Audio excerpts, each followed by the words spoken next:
गुरुर्ब्रह्मा गुरुर्विष्णु गुरुर्देवो महेश्वर गुरुर्साक्षात् परब्रह्म तस्मै श्री गुरवे नमः।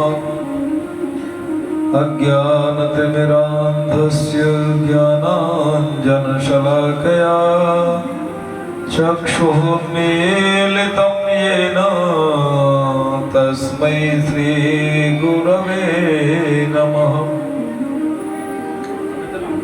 वसुदेवसुतं देवं कंसचाणूरमर्दनं देवकी परमानन्दं कृष्णं वन्दे जगद्गुरु।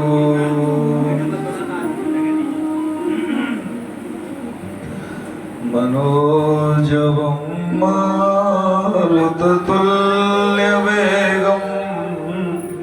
जितेन्द्रियं बुद्धिमतां वरिष्ठं वातात्मजं वानरयोत्तमोख्यं श्रीरामदूतं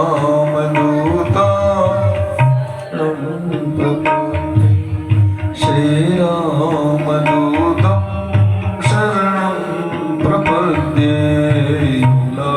मूलाङ्गसेन्दो सलिलं सलिलं यः शोकवह्नि जनकात्मजाया आदाय तेनैव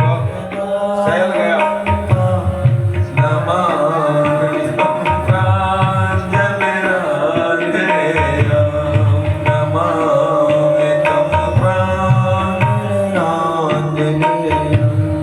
उल्लङ्घसिन्धो सलिलं सलिलं यशोभवन्नि जनकात्मजाय उल्लङ्घसिन्धो सलिलं सलिलं यशोभवन्नि जनकात्मजाय आदाय तेनैव ददालङ्काम् आदाय तेनैव ददालङ्काम् नमामि तं प्राञ्जलिराञ्जनेयं नमामि तं प्राञ्जलिराञ्जनेयं नमामि तं प्राञ्जलिराञ्जनेयं नमामि तं प्राञ्जलिराञ्जनेयं नमामि तं प्राञ्जलिराञ्जनेयं नमामि तं प्राञ्जलिराञ्जनेयं नमामि तं प्राञ्जलिराञ्जनेयं नमामि तं प्राञ्जलिराञ्जनेयं नमामि तं प्राञ्जलिराञ्जनेयं।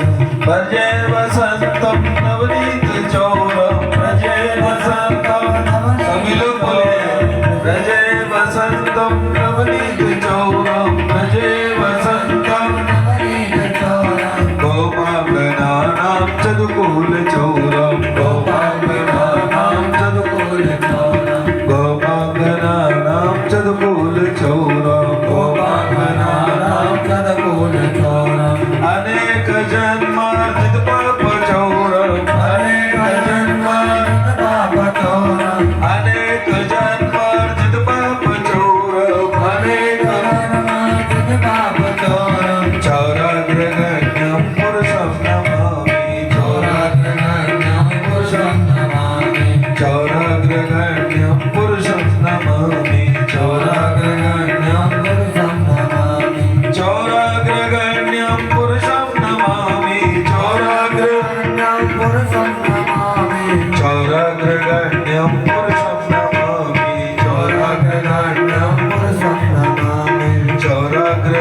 पुरुषं नमामि चौराग्रगण्यं पुरुषं नमामि चौराग्रगण्यं पुरुषं नमामि चौराग्रगण्यं पुरुषं नमामि चौराग्रगण्यं पुरुषं नमामि जय जय श्री राधा रमण जय जय नवल किशोर जय गोपी चित चोर प्रभु जय जय माखन चोर बोलिए बाल कृष्ण लाल की गोविंद भगवान की राधा कृष्ण ठाकुर जी महाराज की बांके बिहारी लाल की जोर से जय बोलने के लिए बैठा ला सोने के लिए नहीं राधा रानी सरकार के यमुना महारानी के कल वाली पकौड़ी में पचा लो कितनी मिर्च थी ये कह रहे हरियाणा वाले कि मिर्च तो है ही ना गाय की पकौड़ी 2 बार नहाना पड़ो सवेरे से तुम कह रहे मिर्च ही ना जोर से बचा लो पकौड़ी में फिर और बन नहीं है वेद व्यास भगवान की सुखदेव भगवान की श्रीमद्भागवत महापुराण की गिरिराज धरण की ब्रज जन ब्रजवासी जन ब्रज वल्लभ ब्रज रज की गंगा गो माता की आज के आनंद की जय जय श्री राम हर हर महादेव राम जन्मभूमि मंदिर की सत्य सनातन धर्म की बोलिए आनंद कंद रज चंद्र श्री राधा कृष्ण गोपाल भगवान की सर्वेश्वर भगवान की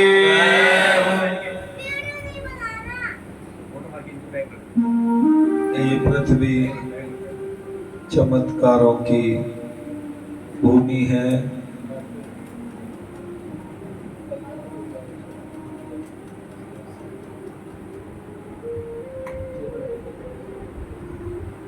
पृथ्वी में तमाम प्रकार के जगह जगह पर चमत्कार होते रहते हैं।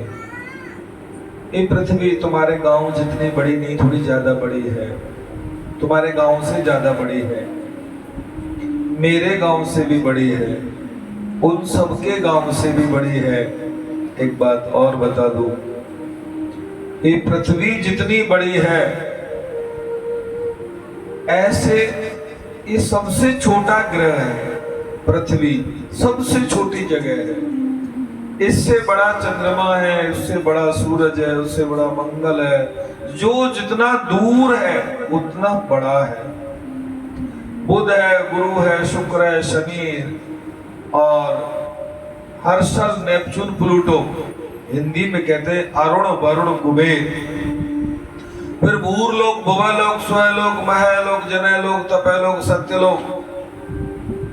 इसके बाद में नीचे रसातल, पाताल, तलातल, महीतल, सुतल, वितल, अतल, ये 14 लोक हुए। वो नवद्वीप, उपखंड, सप्तद्वीप, ये मध्य लोक जिसे पृथ्वी सबसे छोटी ग्रह, सबसे छोटी जगह है। इस सबसे छोटी जगह में तुम्हारा जिला, तुम्हारा पहले तो देश, फिर जिला, फिर तहसील, तालुका, फिर गांव। उस गांव में तुम्हारा 60 बाई 60 का, 60 बाई 60 का तो ज्यादा हो गया, 15 बाई 35 का घर है। उसी के मारे मरे जा रहे हो। हाय रे मेरे पास पक्का मकान, हाय हाय रे पक्का मकान, राधे राधे। हाँ, इतने बड़े पहले कूड़े घर में रहे, कूड़ा फेंक के आती थी माताएं। तो ये बात मैं इसलिए बता रहा हूं कि ये पृथ्वी चमत्कारों की भूमि है। इसका बेटा है, उसे भी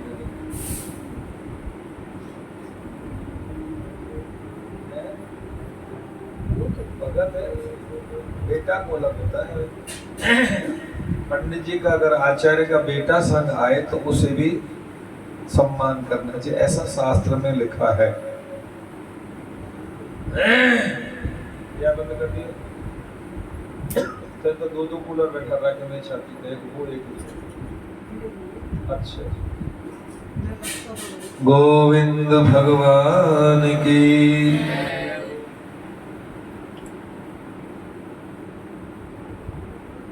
कहीं देवी चमत्कार करती हैं माता, कहीं देवता चमत्कार करते हैं, कहीं ऋषियों की कृपा से चमत्कार होता है। पृथ्वी चमत्कारों से भरी है, देवताओं से भरी है। बीच में हम लोगों को गुमराह कर दिया गया और गुमराह करके देवी देवताओं से, भगवान से हटा करके जहां कभी कोई नहीं मरा, जिन्होंने हिंदुओं का बड़ा संहार किया, हिंदुओं के साथ में अत्याचार दुराचार किए, उनको देवता बना दिया गया। जिन्होंने संस्कृति को बचाया, महाराणा प्रताप जी ने, ऐसे तमाम लोगों ने, वो तो खो गए इतिहास में और अकबर द ग्रेट हो गया। ये कुछ लोगों की चालबाजी थी, बड़ी देर में समझ में आई। कुछ देर की चालबाजी कुछ देर में समझ में आई, लेकिन आई। अगर जिन हिंदुओं को समझ में आ गई, निश्चित रूप से वो हिंदू बने रहेंगे और अगली पीढ़ी भी हिंदू बनी रहेगी और पानी भी पीने को मिलता रहेगा। अगर नहीं रहे, नहीं बनी रही, तो पानी भी पीने लायक नहीं रहेगा। जब ये सरकार नहीं आ रही थी, मन आने से पहली बात थी, तो ऋषिकेश हरिद्वार में सुबह 4 बजे से ही बकरा मुर्गा काट काट के धोए जाने लगे थे गंगा जी में, और किलोमीटरों गंगा जल रक्त रंजित बहता था। मैं ये भड़काऊ भाषण नहीं दे रहा, न गुमराह कर रहा, मैं केवल अखबार की बात करता हूं, और अखबार प्रमाणित होता है, रखा होता है। इसलिए आप लोग हिंदू हैं, हिंदू बने रहे, हिंदू परंपराओं को मानते हैं, चमत्कारों को भी मानते हैं। आप लोग भगवत भजन भी करते हैं।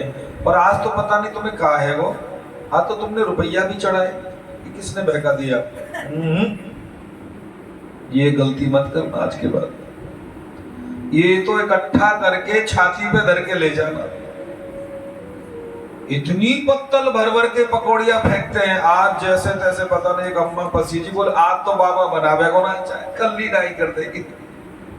एक अम्मा कह रही बार बोला, आज बाबा चाय ना भिवावे को, चौंक केला धरे, केला नहीं बांट खा। मैंने कल शाम कह दी, मैं अगर एक दाना भी फेंका तो खिचड़ी दोना चम्मच यही मिलेगी, परोसो और खाओ और परिक्रमा लगाओ। एक दाने पर भी तुम्हारा अधिकार नहीं है फेंकने पर। किसी भी जीवात्मा को खिलाओ, एक दाने के बदले में अगर तुमने कीचड़ में बहाया, नाली में बहाया, जिसने भी, तुमसे मतलब नहीं मेरा। तुमको लगेगा कहां लिखा है, तो चलो पहले वही दिखा देता हूं आपको मैं ग्रंथ। गरुड़ पुराण में जो लिखा है, अगर तुमने सुन लिया तो तुम साधु बन जाओगे। मैंने 3 बार सुना। मेरे पिताजी गुजर गए थे, तब मेरे एक चेला थे नरेश खंडेहा, जट्टारी के पास है खंडेहा गांव है, खड़ा पलवल से पहले, टप्पल से पहले। वो मेरे पास पढ़ा पंडित, बहुत दिन तक रहा। जब मेरी माताजी गुजरी तो केशव पाठक ने सुनाया। चेतन के नाना गुजरे तब उन पंडित जी ने सुनाया, और 1 बार या 2 बार मैंने भी सुनाया था किसी जजमान के यहाँ। गरुड़ पुराण तब से मेरी समझ में पूरा आ गया। इसलिए मैं तुमको बता रहा हूं कि कहीं ना कहीं डायरेक्ट इनडायरेक्ट वे में हम तुम एक दूसरे का नमक बैठ के खा रहे हैं, और जिसका नमक खाए उसे कार्तिक भैया छुपानी नहीं चाहिए बात, सब बता देनी चाहिए सही सही। इसलिए जीवन में कुछ भी सुनो मत सुनो, भागवत जरूर सुनो, और दादाजी मर जाए तो गरुड़ पुराण बैठ के सुनो, सब काम छोड़ के। एक चावल का दाना नाली में फेंकने का मतलब है एक कीड़ा तुम्हारे शरीर में पड़ जाना। तुमसे मेरा मतलब तुमसे नहीं है, पूरी देश और दुनिया से है। इसलिए एक भी दाना, हमारे यहाँ परंपरा थी, हम जब गुरुकुल में पढ़ने गए थे, प्यारेलाल जी गुरुजी थे, उनके भाई थे, उनका नाम याद नहीं, और बहुत बुजुर्ग थे, उस समय भी 80-90 साल के थे, पहलवान थे। वो सिखाते थे कि थाली में जो बचे उठा के पूरा खा जाओ, फिर चाट लो, उसके बाद में पानी डाल के धो के पी जाओ। आप लोगों ने मक्का खाई है? मक्का की भुटिया है, भुटिया बोले हमारे ब्रज में, पढ़े लिखे लोग भुटिया बोले। मक्का की भुटिया चाहे 10 खा लो, वो बीमार लोग खा के मत देख लेना, चाहे 10 खा लो, लेकिन हर मक्का के ऊपर नींबू और अगर नमक हो तो ज्यादा बढ़िया है, न हो तो चलेगा। उसको तोड़ के सूंघ लो, तुरंत पच जाएगा। केला एक की जगह 10 खा लो, लेकिन एक इलायची खा लो। खरबूजा 4 खा लो, लेकिन ऊपर संग में बूरा मिला के खा। मैं इसलिए वैद्य नहीं हूं, मैं वैद्य नहीं हूं, मैं ये बता रहा हूं कि भागवत 10 बार सुन लो, लेकिन एक बार दादा के जाने में गरुड़ पुराण भी जरूर पढ़ लेना। मैंने लगभग 4 बार, 2 बार ये, 2 बार वो, 4-5 बार अब तक सुनी है। मेरे जीवन में बहुत परिवर्तन आ गया ना। मैं भी बहुत खूंखार था, तुम्हारी तरह ज्यादा बढ़िया आदमी नहीं था। बच्चे ऐसे आज भी डरते, 40 साल का विद्यार्थी आज भी, मतलब अब पंडित हो गया, बाल बच्चे, अब भी डरता है। किसी से झगड़ता नहीं था, लेकिन सुनता नहीं था किसी की। आप लोग भी मत सुनो, लेकिन बिगाड़ो मत, इस बात का ख्याल रखो। और नहीं तो जिस पानी को आप बिखार रहे हो, बगेर रहे हो, नाली में फेंक रहे हो, अमृत तुल्य पानी को, वो कल की पीढ़ी के लिए नहीं बचेगा। ऐसे लोग भी हैं। कल एक आदमी आया था मेरे पास, 2-3 लोग थे। मैंने कहा आज आपने कुछ खाया सवेरे से? क्यों जी? नहीं पूछता हूँ, सुबह उठते क्या खाओगे, पूछता हूँ कि नहीं। बोले जी हाँ खाया। तो मैंने कहा क्या खाया? तो वो लड़का जो था, बच्चा उदास हो गया, कल की बात है। बोले जी पैसे कम थे तो होटल पे दाल चावल ही खा के रह गए, रोटी नहीं, मतलब पैसे नहीं थे। कल की बात है, ये 100 साल पुरानी बात नहीं कर रहा मैं, कल की बात है। पैसे थोड़े कम थे तो हमने फिर वो दाल चावल खा के काम चला लिया होटल पे। नहीं, परसों की बात है, शाम की, परसों शाम, कल नहीं आए थे। तो मैंने उनको कहा पहले भोजन करो, उसके बाद में बात करें। ऐसे गरीब लोग भी हैं। यहाँ पढ़ने के लिए आया था वो लड़का। मेरी बात समझ पा रहे ना? इसलिए इतना लो थाली में, जो बेकार न जाए, बेकार न जाए, इन्हें ना याद। बोलो मेरे साथ, आज का वेद मंत्र यही है। आज की कथा का पुण्य इसी से मिलेगा, क्योंकि बहुत सारे माल बन रहे हैं। और सत्य बता रहा हूं, तुमने अगर एक दाना भी फेंका, पिछले साल वाले चावल रखे मेरे पास, शाम को खिचड़ी का भोग लगाएंगे, बनाऊंगा तो शुद्ध, देख लेना। एक दाना भी नहीं फेंक, जो बचे। पंजाबियों में विशिष्टता है, जो बचता है शाम को बांट देते हैं सड़क पे जाकर के, सड़ाते नहीं, फेंकते नहीं। और बता दूं, रात को 10:30 बजे हम लोगों ने कहा सब बच गया है, फलिहार बाहर रख दो, गैया खा लेगी। कृष्णा बोला गैया रात में 11 बजे कहां मिलेगी, फ्रिज में रख दो, क्या पता कोई आ जाए। रात को 11:30 बजे कोई आ गए, क्यों सब आए ना 2-4 लोग। और वो एकादशी का प्रसाद खाया कि नहीं खाया? हमको खाया था। लो, अब तुम उसको सबको नाली में बहा देते तो कहां से आता 11 बजे? ये अच्छी बात नहीं है। अच्छा, अच्छी बात कौन कौन सीखेंगे आज से? भोजन और पानी को बर्बाद नहीं करेंगे। कितने लोग ऐसे हैं? अबे बेशर्मो, तुम भी हाथ खड़ा कर दो, तुम तो मेरी पार्टी के आदमी हो। घुमाना रहे सबकी तरफ टेलीफोन, आज सबकी थाली चेक करूंगा। एक बूंद भी पानी फालतू नहीं बखेरना। नहीं, यहाँ नहीं, यहाँ तो हैंडपंप, मोटर, सबमर्सिबल सब लगा है, जमुना जी है, लेकिन कल के लिए पानी नहीं है।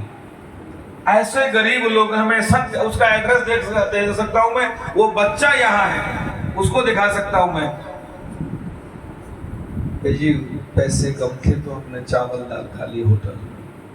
तुम माल को फेंक रहे हो, 300 रुपया किलो की सिंगाड़ी पकौड़ी, कूटू पकौड़ी और पता नहीं क्या क्या है, 600 रुपए किलो की पड़ी हुई काली मिर्च को फेंक रहे हो नाली में। और तुम्हारे ही बगल में बैठा हुआ आदमी कह रहा है जी पैसे नहीं थे इसलिए रोटी तो नहीं खाई, चावल खा लिया होटल से खरीद के। तो मानवता के लिए शर्म की बात है, ये लाज की बात है। इसलिए लाज युक्त जीवन न जी करके सम्मान युक्त जीवन जिएगा। थाली को धोकर के पी लेने से अपच नहीं होता, लेकिन 2 गिलास फ्रिज का ठंडा पानी पीने से बीमार हो जाता है। थाली को धो के पीने में ज्यादा से ज्यादा 10 ग्राम जल का प्रयोग करना चाहिए, 20 ग्राम ज्यादा से, उससे ज्यादा नहीं। आइए, ये तो काम की बात हो गई, कथा की बात करते हैं।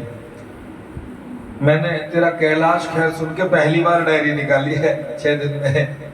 इतना बढ़िया गाता है, चावल चुवल छोड़ दे, साफ बंद कर दे, साधु हो जा मेरी तरह, मेरे साथ रहा कर, मेरे साथ खाएगा, ठीक, दिन भर मेरे पास, शाम को अपने घर। गोविंद भगवान की कथा शुरू करें। कथा भी एक कथा से शुरू करते हैं।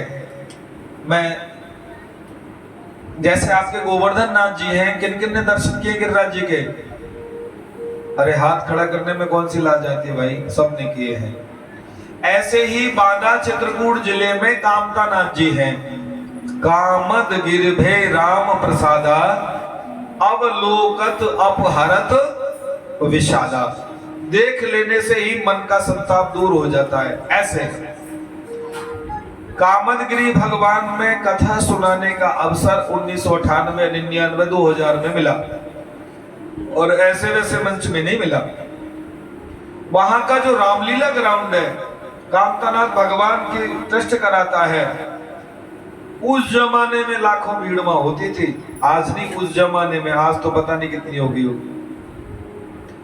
वहां हम लोगों ने 2-3 बार भगवान का दर्शन किया, परिक्रमा लगाई, 2.5 किलोमीटर की परिक्रमा, छोटी सी, 10 आधा घंटे में हो जाती है।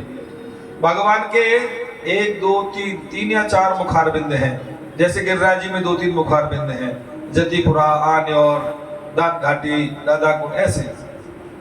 तो वहां एक विनीत कवि रहा करते थे, कवि, उनको लोग संत समाज के लोग भैरव कवि कहते थे। क्या कहते थे? भैरव कवि। उन्होंने जो लिखा है जबरदस्त, ऐसा लिखा है कि मैंने तो इन 40 वर्षों में आज तक नहीं सुना। सुनना और समझने को मेरे को लगभग 40 वर्ष हो गए। 40 वर्ष से सुनता हूँ, समझता हूँ और याद है बहुत सारी बातें। मैं तुमको उनकी एक बात कह दूं। परम पूज्य स्वामी रामभद्राचार्य जी ने अपने शिष्य शिष्याएं तैयार कर रहे हैं ऐसे, लेकिन वो पंडित नहीं बने, खाली कथावाचक रह गए। मैं मजबूत नीचे से तैयार करना चाहता हूँ। मैंने हजारों शादियां पढ़वाई, हजारों पंडिताई करवाई, हजारों गांव देखे, हजारों, 1-आध हजार नहीं, हजारों, 1000 गांव तो मेरे ब्रज में ही है, नौवारी के, मेरे जजमाने परिवार के। पंडित नहीं है गांव में। सब चाहते हैं कि हमारे बेटे की शादी में विद्वान पंडित जाए। हमारी सत्यनारायण देवी मैया का हवन, गंगा जी की खरिया विद्वान पंडित हवन करवाए, लेकिन कोई नहीं चाहता कि विद्वान पंडित बनाए। और तो और जिन लोगों ने पंडित बनाने का ठेका ले रखा है, वो भी केवल और केवल धंधा कर रहे हैं, व्यापार कर रहे हैं। बुरा लगेगा लेकिन सत्य बात है, रोज कहता हूं ये बात मैं। और उससे भी ज्यादा धंधा वो लोग कर रहे हैं जिनको ये रोकने के लिए सरकार ने बैठा रखा है।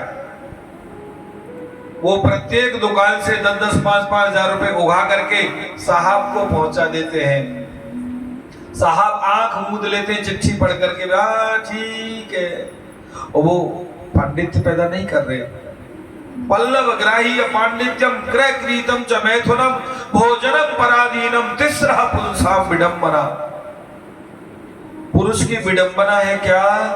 भोजन दूसरे के घर दूसरे के हाथों का करना है। हम तो मिर्च नहीं खाते, काय को खाएं?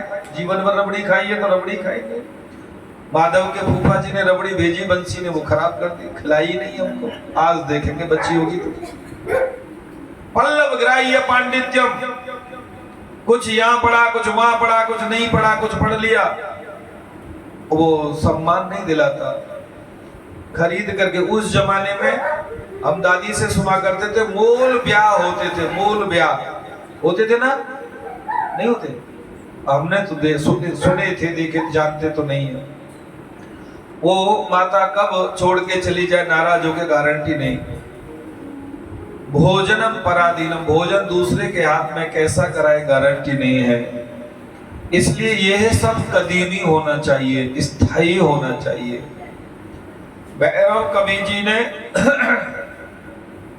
ऐसी बात लिखी है राम और हनुमान जी के लिए।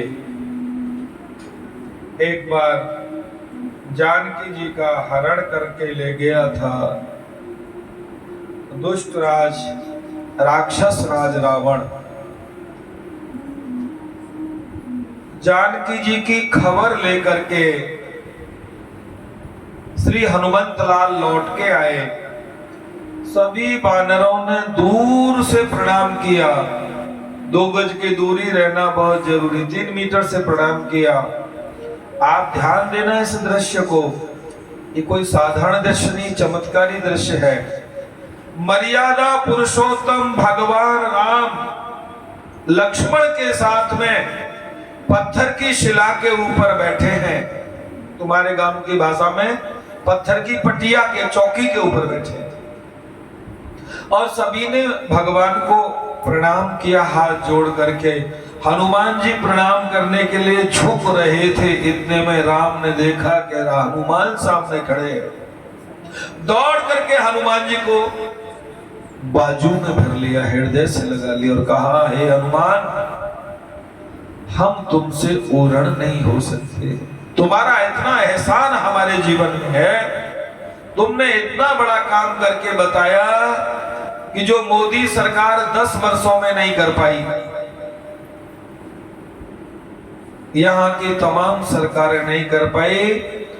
उस लक्ष्मी जी को यहाँ से चुरा करके विदेशी लोग ले गए। वो लोग केवल डंका पीटते रहे, रामदेव बाबा हो चाहे सरकार हो, कि हम गया हुआ धन वापस लाएंगे। लेकिन हे हनुमान जी, आपने जानकी जी को जाए हुए देर नहीं हुई है। परदेशी के द्वारा जानकी जी का, यहाँ की भारत की लक्ष्मी का अपहरण कर लिया गया, चुरा लिया गया, और आपने उनकी खबर ला करके हमको बता दी है। हम जी जान लगा देंगे, जान दे देंगे, लेकिन अपने देश की लक्ष्मी को, अपनी लक्ष्मी को, जानकी को वहां अशोक वाटिका में, लंका में ज्यादा दिन नहीं रहने देंगे, और नहीं रहने देंगे। मैंने 2 बात कही है आज के परिवेश में भी और शास्त्रीय बात भी। ये भैरव कवि लिखते हैं, जो लिखते हैं इतना गजब है कि उसकी कोई काट नहीं है। ध्यान से सुनिएगा। विनीत जी के शब्दों में श्रीमान राम जी कहते हैं लक्ष्मण से, भैया लक्ष्मण, अगर हनुमान जी का एहसान हमें उतारना है तो आशीर्वाद देने से नहीं उतरेगा, सम्मान करने से नहीं उतरेगा। बोले और कैसे उतरेगा? राम जी के शब्दों में, पहले हनुमानो विवाह करे, पहले हनुमानो विवाह करे, लंकेशो हरे उनकी घरवारी, लंकेशो हरे उनकी घरवारी। पहले हनुमानो विवाह करे, लंकेशो हरे उनकी घरवारी, लंकेशो हरे उनकी घरवारी, लंकेशो हरे उनकी घरवारी। और क्या करे? ले मुद्री रघुनाथ चले, ले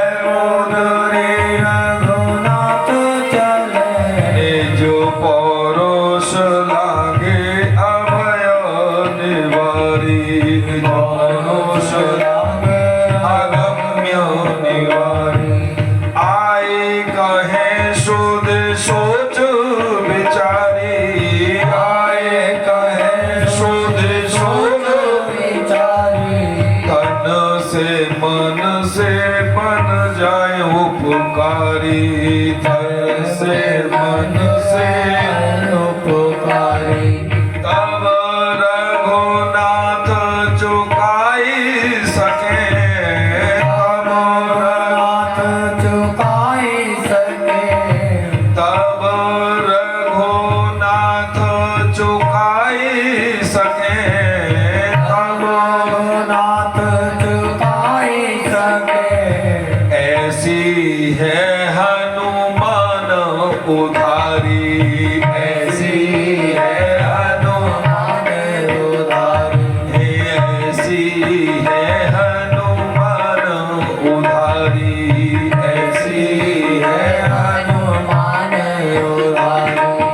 हनुमंत लाल की जय हो। सही बता दे 19 साल में तेने सुनी है ये कथा कभी? मैं आपको अर्थ सुनाऊं, मैंने सुनी थी 30-40 साल पहले। जब मैं छोटा था बड़ा शौक था मुझे सुनने का। 2 लोगों को बहुत शौक था हमको, रामशरण भैया को और मेरे को। रामशरण भैया राजनीति की बात ज्यादा सुनते थे और बहस बहुत करते थे। मैं सत्संग की बात ज्यादा सुनता था। वो वकील हो गए, मैं कथावाचक कर रहे। गोविंद भगवान की। राम जी कहते हैं लखन, पहले हनुमान जी को विवाह करना चाहिए। हनुमान जी अगर विवाह कर ले फिर जंगल में जाएं, उनकी घरवाली को लंकेश चुरा के ले जाए। फिर उस घरवाली को ढूंढने के लिए श्री राम जी मुद्री लेकर के ढूंढने चले। पौरुष लाघ अगम्य निवारी। अगम्य माने जो गमन योग्य नहीं है। जाना गम धातु में आता है, चलने में आता है। जो चलने योग्य, पार करने योग्य नहीं है, सागर। ऐसे सागर को पार करके राम जी मुद्री के भीतर बैठ करके और उनकी पत्नी को सुवर्चला को ढूंढने के लिए जाए। उसके बाद में लौट करके फिर हनुमान जी के सामने राम जी बताएं कि वहां मैंने तुम्हारी पत्नी को ढूंढा लेकिन कहीं नहीं मिली। क्यों मिलेगी? क्योंकि उनकी पत्नी है ही नहीं, तो मिली नहीं। और जब उनके पत्नी है ही नहीं और मिली नहीं तो रघुनाथ जी उनकी उधारी कैसे चुका सकते हैं? रघुनाथ जी हनुमान जी की उधारी चुकाने में सक्षम। रघुनाथ जी कहते हैं मैं तो तुम्हारा कर्जदार ही बना रहूंगा। क्यों बने रहेंगे? हनुमान जी जानकी जी के समक्ष अपना सिर गोद में रख के रोने लगे थे। अगर देना है तो रघुवत जी की भक्ति दीजिएगा। अजर होना बहुत बड़ी बात नहीं है, अमर होना बहुत बड़ी बात नहीं है। गुणों का खजाना विद्वान होना। हम लोगों की कभी कभी सेमिनार होती, सभा होती है ना, कभी कभी मुझे संचालन करने का मौका मिलता था। तो कई पत्रकार कहते थे वास्तव में हम आपकी जवाबों के कायल हैं। यहाँ के वरिष्ठ पत्रकारों की बात बता रहा हूं मैं, छोटे मोटे की नहीं, जो मीडिया लेवल के, बड़े लेवल के। हर बात का जवाब शास्त्रों में लिखा हुआ है। यही बात आकर के जानकी जी हनुमान जी को कहती हैं अजर अमर गुण निधि सुत हो। बोले कोई बहुत बड़ी बात नहीं है। क्या हो? बोले कर रही बहुत रघुनायक। राम जी के जीवन में ऐसा दूसरा कोई किरदार नहीं है जिसको के प्रणाम करते हो को हृदय से उठा करके लगाया और ये कहा हो कि मैं तुम्हारा जीवन भर ऋणी रहूंगा। केवल लखन को ही नहीं बताई ये बात, अपने सेनानी सेनापति वानर मित्रों को ही नहीं बताई। ये बात राम राज्याभिषेक के समय 2 लोगों को ढूंढा राम जी ने। कौन कौन को ढूंढा? पहले ढूंढा श्री भरत जी महाराज को। कहा गुरुजी, वशिष्ठ जी, मेरा राज्याभिषेक हो रहा है, मैं राजा बन रहा हूं, लेकिन जिसकी वजह से पास हुआ हूं उसे तो बता दो वो कहां है। किसी व्यक्ति को सिफारिश करके यूपीएससी में पास करवा दिया था एक किसी हम जैसे व्यक्ति ने, यूपीएससी के चेयरमैन बड़े परिचित थे। तो वो व्यक्ति कहता है कि उनको तो बुलाओ, मैं गद्दी पे जब बैठूं, जब जिन्होंने यहां तक पहुंचाया है। राम जी बोलते थे कि वो तो बुलाओ जिन्होंने मुझे यहां तक बैठाया है। वशिष्ठ जी समझ गए। वशिष्ठ जी ने कहा, राम जी, जिन्होंने तुम्हें गद्दी प्रदान करने में अपना जीवन लगा दिया, आपके चरण खड़ाऊ कोई राज गद्दी मान करके राज्य किया। 14 वर्षों के अंतराल में किसी भी प्रजा को, किसी भी सेना को ये नहीं लगा कि मेरे राम जी यहां नहीं है। ऐसे महात्मा भरत आपके पीछे छत्र लेकर के खड़े हैं, और महात्मा भरत जैसे महात्मा का अगर छत्र आशीर्वाद होगा तो राम राज्य स्थापित हो सकता है। गोविंद भगवान की। राम राज्य स्थापित करने के लिए संतों का आशीर्वाद, महात्मा का आशीर्वाद और शास्त्रों का निर्देश आवश्यक है। उन्होंने कहा, ठीक है, मैं भरत जी मेरे ऊपर छत्र लगाए बैठे हैं, मैं उनका बहुत सम्मान करता हूं, लेकिन जिनकी उधारी मेरे ऊपर है, प्यार से बोलो राधे राधे। आपको एक बात मैं बार बार कहता था ना, थोड़ा सा कर्जा रह गया है, माँ रह गई थी इसलिए मैं यहाँ से जाता नहीं था। माँ भी चली गई, आज कर्जा भी चला गया। आज बोले तो मैंने कल निकल गया था, कल पूरा हो गया था, अब मैं फ्री हो गया। तो वशिष्ठ जी ने कहा, तुम किसके कर्जदार हो, तुम किसकी उधारी चुकाना चाहते हो। आदमी जब चुनाव लड़ने जाता है ना, वो तो राम राज्य था, चुनाव लड़ने जाता है तो उसे बैंक के लोन, सोसाइटी के लोन, छोटे मोटे लोन सब चुकाने पड़ते हैं। जिसमें लोन हो उसे पूछ लेना जिसने चुनाव लड़ा हो, मैंने तो ऐसा सुना है। राम जी ने कहा, राज्य पर बैठने से पहले मैं कर्जा चुकता करना चाहता हूं। वशिष्ठ जी गुरु जी ने कहा, किसका पैसा बाकी रह गया, किसका कर्जा बाकी रह गया है। राम जी खड़े हो गए, भरत जी ने कंधे पे हाथ रख लिया।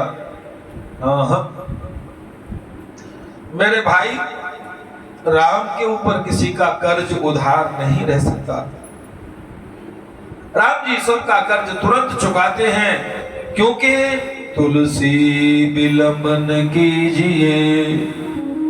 गोस्वामी तुलसीदास जी कहते हैं, तुलसी विलंबन कीजिए, जब ये नाम सुजान, जगत मजूरी देत है, क्यों राखें भगवान।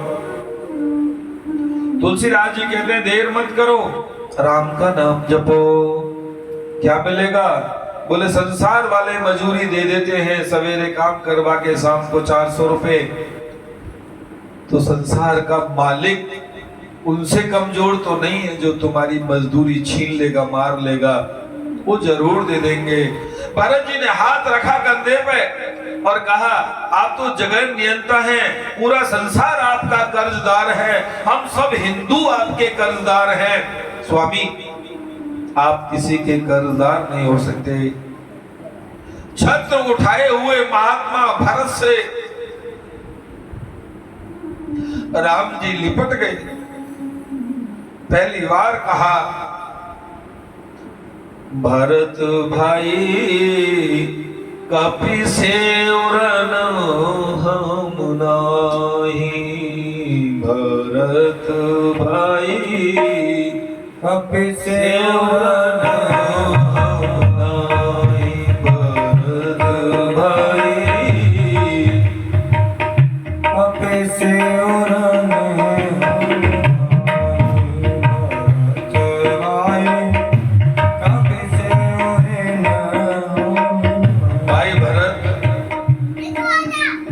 तुम्हारी बात मानी कि राजा राम किसी का कर्जदार नहीं हो सकते हैं, लेकिन एक है जिसका कर्जा मैं लंकापुरी से लेकर के यहां तक नहीं चुका सका। कौन है? बोले हनुमान जी। हनुमान जी का कर्जा उधारी आज तक नहीं चुका पाए राम जी।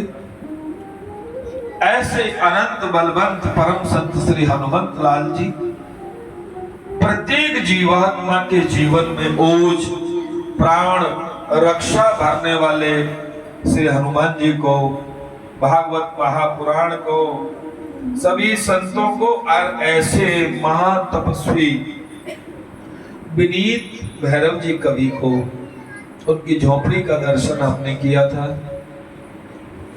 राजमहल बनाने की आयु 40 वर्ष होती है वास्तु के और आज के विज्ञान के अनुसार। कंक्रीट का जो महल बना रहे हैं वो 40 वर्ष बाद ध्वस्त कर दिया जाएगा। पत्थर का महल 100 साल की आयु होती है, भले ही मंदिर हजारों साल खड़े रहे।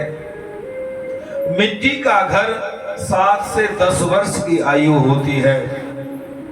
झोंपड़ी की आयु 3 साल होती है और इस मानव शरीर की आयु, प्यार से बोलो राधे राधे। कई साल पहले अम्मा ने, नवीन की मैया ने और मुकेश की मैया ने भागवत कथा कराई, कई साल पहले, और बड़ी खुश थी नवीन की मैया। बोले मैंने इतना बढ़िया, इतने रुपए में इतना बढ़िया करा दिया। फरीदाबाद में थे, वहां कहाँ रहे थे, सोनीपत में तो 10 लाख लग जाते इतने में। इतना बढ़िया, इतनी खुश जवाब नहीं। और महीने भर जब बात जा करके भगवान के पास पहुंच गई। 3 महीने बाद, चलो 3 ही कौन से ज्यादा होते हैं। तो मानव शरीर की गारंटी 3 महीने भी नहीं, 3 दिन भी नहीं, 3 मिनट भी नहीं है। कल काल कुठार लिए फिरता, तन नम्र है चोट झिली न झिली। भजले हरि नाम हरि रसना, तू अंत समय पहली नहली। लेकिन हरि नाम की गारंटी, हरि नाम की आयु और झोंपड़ी की आयु बरसों बरसों होती है, जन्मों जन्मों तक होती है। पूज्य पंडित गया प्रसाद जी की झोपड़ी जहां पर है वो गिरिराज जी की समाधि परिक्रमा में आती है, लेकिन वो झोपड़ी आज भी है और कल भी रहेगी। किसी भी अधिकारी ने हटाने का प्रयास नहीं किया, वो सिद्ध महात्मा थे। विनीत भैरव जी की जो झोपड़ी है वो कवि जी की झोपड़ी कामतानाथ जी की चरणों में आती है, किसी ने नहीं हटाई आज तक। हाँ, महल होते तो शायद हटा दिए जाते, इसलिए महल न बना करके अपने दिल को प्रिया प्रीतम का रंग महल बनाओ और वहां आनंदी माता की तरह, राधा वल्लभ जी मंदिर के बगल में, श्री हरिवंश जी के बगल में राधा वल्लभ जी की परिक्रमा में आनंद माता का मंदिर है। आनंदी माता की गोद में राधा कृष्ण खेलते थे। मैं आपको 1000 साल पुरानी बात नहीं कर रहा, कल परसों की बात कर रहा हूं। अभी ठाकुर जी हैं वो। श्री राधा रमण भगवान कितने लोगों ने दर्शन किए हैं? हाथ खड़ा करना, एक ने भी नहीं। अरे यार मैं ही कर देता हूं, मैंने तो किए हैं। अच्छा तुम लोगों ने भी किए। राधा रमण भगवान शिला में से प्रकट है, कोई बनाई हुई मूर्ति नहीं है। और वो शिला भी कौन सी है पता है? ये जो शालिग्राम जी हैं, इस तरह के असली शालिग्राम जी में से ये शालिग्राम जी असली है। मेरे गुरुजी ने भगवान की मूर्ति हटा दी, कहा अपने मंदिर में रख लो। तो मैंने कहा गुरुजी मेरे बस की सेवा पूजा करने नहीं, बहुत लाख रुपए की है। हैदराबाद कहाँ लगता है? तेलंगाना में। वहां के सीएम थे उस समय, हिंदू थे, कोई याद नहीं है, 10 साल पुरानी बात है। उन्होंने कहा मुझे दे दो, तो वो उनको दे के आए। गणेश चौथ पे उनको भेंट करके आए वो मूर्ति। वो तस्वीर उनकी मेरे पास है सामने, बीच वाली तस्वीर। बिल्कुल यही भगवान थे। पत्थर बहुत अच्छे महंगे वाले पत्थर के थे, बहुत महंगे पत्थर के थे। मतलब इतने महंगे थे कि मैं यहाँ रखने के लिए कोई चुरा ले जाता, इतने महंगे थे। ऐसे ही राधा रमण देवजू इस शालिग्राम जी में से प्रकट हुए हैं। उनके पास 250 शालिग्राम थे। तो उन्हें कहा बेचेगा तो नहीं, मैं कमाल कर रहे हैं, आप बेचूंगा क्यों? बोले तो फिर ये बांट देना अच्छे लोगों को। तो पहले मैं अच्छे लोग ढूंढता रहा। अच्छे लोग तो मैं, कोई दरोगा आया, कोई मंत्री जी आए थे, कोई और आए थे, एक और कोई बड़ा आदमी आया था, अब वो ले गए। फिर मैंने कहा इतने अच्छे लोग कहां से लाऊंगा ढूंढ के? फिर मैंने कहा जो शालिग्राम जी लेंगे वही अच्छे होंगे। तो कई लोग ले जाने वाले भी अच्छे हो गए और पूजा करते हैं। आप लोगों को भी किसी को शालिग्राम जी असली वाले की पूजा करनी हो और चाहिए होते हैं, मैं बिहार में ले गया था 7 पीस। मैंने कही तो एक लंग से लाइन लगा दी, बोले हमको दे दो। मैंने 7 है मेरे पास। अब अच्छे लोग आ जाओ सामने। बोले जी अच्छे की क्या मीटर है? मैं जिसने अपने जीवन में मछली नहीं खाई हो वो बताते वहां खाते हैं लोग, मैंने तो नहीं देखा खाते हुए, ना मेरे सामने कोई आया, एक भी नहीं आया, एक भी नहीं आया। 2-4 उनके परिवारों की बच्चियां थी, 10-10, 12-12। बोले गुरुजी हम गारंटी लेते हैं आज के बाद कभी नहीं खाएंगे, चाहे भूखे रहना पड़े। कौन गया था मेरे साथ? अच्छा इनमें से चेतन गया था, कृष्णा गए थे, बहुत सारे लड़के, 22 लोग थे ना, 20-22 लोग गए। तो उनको, तो मेरे के दादी को दर्शन तो कराना लेकिन पूजा नहीं कराना। तो कई सारे परिवारों में शुद्धता बढ़ती जाती है। वो आप लोगों को अगर किसी को चाहिए जिन्होंने अपने जीवन में शुद्धता बरती हो, मैं 2-4 लोगों को दे सकता हूँ। आप लोग भी शुद्धता बरतते हो अपने जीवन में और वैष्णवता धारण करना, और गोपाल मंत्र, गुरु मंत्र, भगवान का मंत्र जरूर जाप करना। माला जिनको चाहिए, मास्टर श्री सतपाल जी ने बहुत सारी मंगा के रखी है। और तो और कल तो इनके वो भी बरस गए, सीमा जी के पिताजी बोले जी कल का भंडारा हमारी तरफ से। मैंने कहा तुम पे तो कथा नहीं हुए।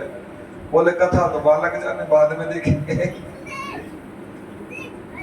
तो अभी तक ये चर्चाएं हुई भागवत चर्चा को आगे बढ़ाने के लिए, मजबूत करने के लिए।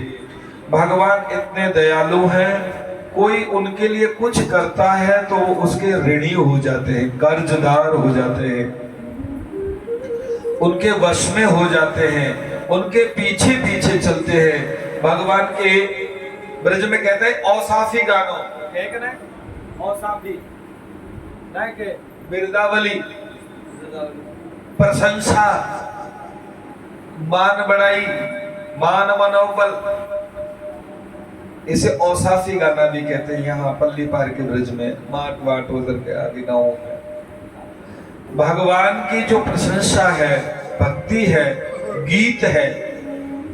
झूठा खाऊं गले लगाऊं नहीं जाति को ध्यान, झूठा खाऊं गले लगाऊं नहीं जात को ध्यान, झूठा खाऊं गले लगाऊं नहीं जाति को ध्यान, झूठा खाऊं गले लगाऊं नहीं जात को ध्यान। वृंदावन में मैं जब छोटा सा था तब कथा सुनी थी, 2 कथाएं बड़ी जबरदस्त सुनी थी। एक रसगुल्ला जी महाराज से बरसाने गहवर वन में एक रामू नाम का व्यक्ति था जो जूते सिलने का काम करता था। परिक्रमा लगाने जा रहे, पैरों में छाले पड़ गए। उसने अपने गुरुजी से सुना था कि जो व्रत ले लो वो करना चाहिए। पैरों में छाले पड़ गए, भूख के मारे तड़फने लगा, गिर गया, लेकिन परिक्रमा नहीं छोड़ी, रैंग रैंग के परिक्रमा लगाने लगा। केवल रामू नहीं, हजारों संतों के साथ छोटे से बालिका ने आकर के हाथ में सफेद झरिया में जैसे चांदी की हो, उस सागर में लाकर के रामू का कहा पानी पी लो। और ऐसे जंगल में करीलों के बीच में ये इतनी छोटी बच्ची, बेटा तू जा, कोई जानवर खा जाएगा। बोल नहीं, मुझे जानवर नहीं खाएगा, जानवर मेरे से प्रेम करते हैं, आप पानी पी लो। आप लोग गहवर वन की परिक्रमा लगाए हो तो एक स्थान आता, एक जगह आती, स्थान जिसे बोलते हैं, वो रामू काका का बना हुआ है। एक कथा मैंने, ये कथा रसगुल्ला जी महाराज से सुनी थी, मुरारी बापू की कथा में 86-87 में।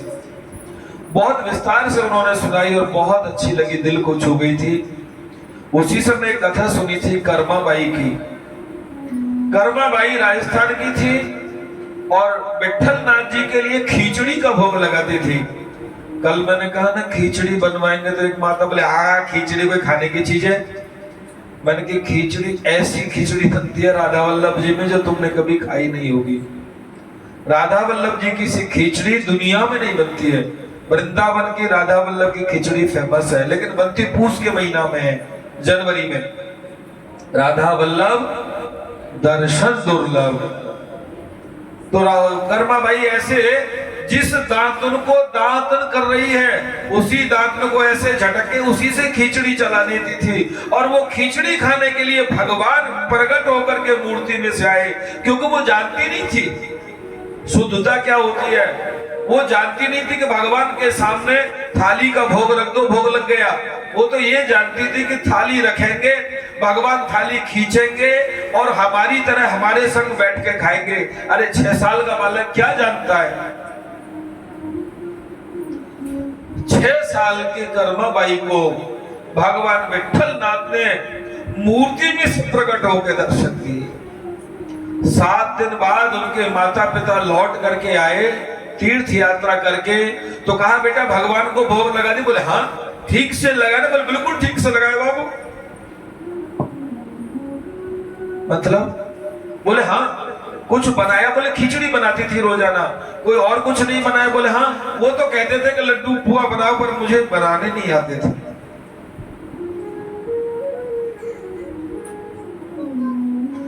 माँ बाप ने कहा लड्डू पुआ बनाना। बोले हाँ।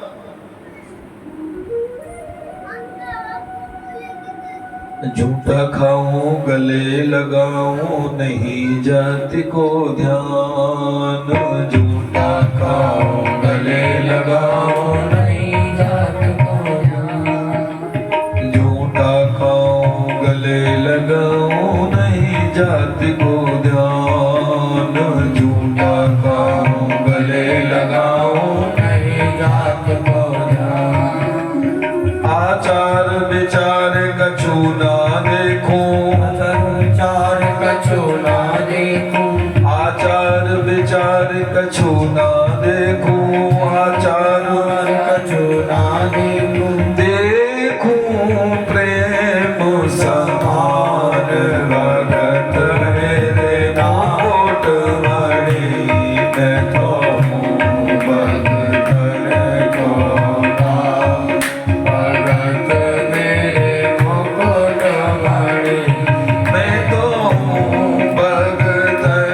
को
पावन जाऊं।